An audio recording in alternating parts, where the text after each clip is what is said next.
എല്ലാവർക്കും നമസ്കാരം.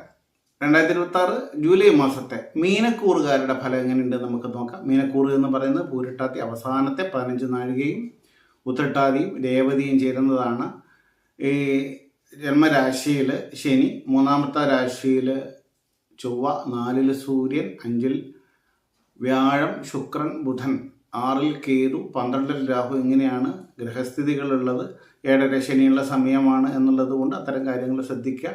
അനാവശ്യ ചെലവുകൾ ഉണ്ടാവാനുള്ള സാധ്യതയുണ്ടെന്ന് മനസ്സിലാക്കുക.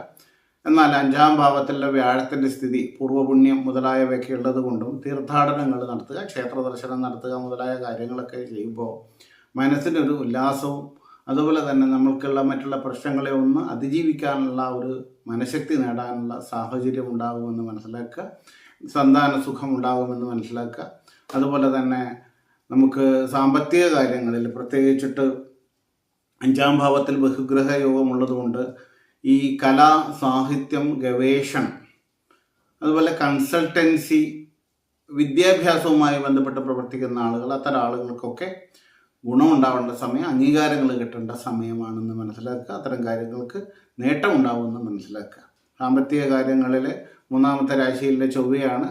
നല്ല ധൈര്യം ഉണർവോട് കൂടിയിട്ട് പ്രവർത്തിക്കുക. കഠിനാധ്വാനത്തിലൂടെ നല്ല വരുമാന മാർഗങ്ങൾ കണ്ടെത്താൻ സാധിക്കും.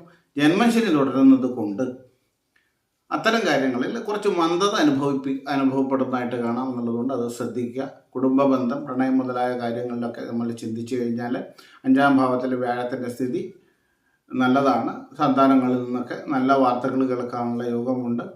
സഹോദരങ്ങളിൽ നിന്നുള്ള സഹായം ഉണ്ടാവാനുള്ള സാധ്യതയുണ്ട്. അതൊക്കെ അനുകൂലമായിട്ട് പറയുന്നു. പ്രണയം, വിവാഹം മുതലായ വിഷയങ്ങളെ ചിന്തിച്ച് നല്ല പരസ്പര ധാരണയൊക്കെ വർദ്ധിക്കുക. ദമ്പതികളുടെ ഇടയിൽ സന്തോഷം വർദ്ധിക്കുക എന്നൊക്കെ പറയാം.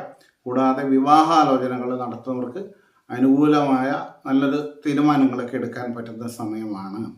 അതുപോലെ 7 ശനിയൊക്കെ ഉള്ളത് കൊണ്ട് അനാവശ്യ ഉണ്ടാവുന്ന നമ്മളുടെ ഒരു ഉണർവ് കുറവ് എന്ന് പറയുന്ന ഒരവസ്ഥ നമ്മൾ അത് തിരിച്ചറിഞ്ഞിട്ട് ഊർജ്ജസ്വലതയോടെ പ്രവർത്തിക്കുകയാണ് വേണ്ടത്. സന്ധിവേദന, അതുപോലെ തന്നെ കാലുവേദന മുതലായ കാര്യങ്ങൾ ഉണ്ടാവാനുള്ള സാധ്യതയുണ്ട്. മാനസിക ആരോഗ്യക്കുറവ്, അതുപോലെ തന്നെ ഉറക്കക്കുറവ് മുതലായ കാര്യങ്ങളൊക്കെ വരാനുള്ള സാധ്യതകളുണ്ട്. അത്തരം കാര്യങ്ങൾ ശ്രദ്ധിക്കുക.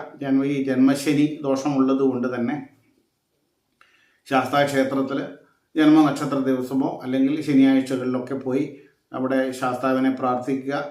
ശനിയുടെ സ്തോത്രങ്ങൾ ജപിക്കുക, അയ്യപ്പൻ്റെ സ്തോത്രങ്ങൾ ജപിച്ച് പ്രാർത്ഥിക്കുക, ഭജന ചെയ്യുക, എള്ളുതിരി കത്തിക്കുക മുതലായതൊക്കെ ദോഷശമനത്തിന് ഏറ്റവും നല്ലതാണ്. അതുപോലെ വിഷ്ണു ക്ഷേത്രത്തിൽ പോയി പ്രാർത്ഥിക്കുക, വിഷ്ണു സഹസ്രനാമം ജപിക്കുക മുതലായ കാര്യങ്ങളൊക്കെ ചെയ്തു കഴിഞ്ഞാൽ ഗുണമുണ്ടാവുമെന്ന് മനസ്സിലാക്കുക.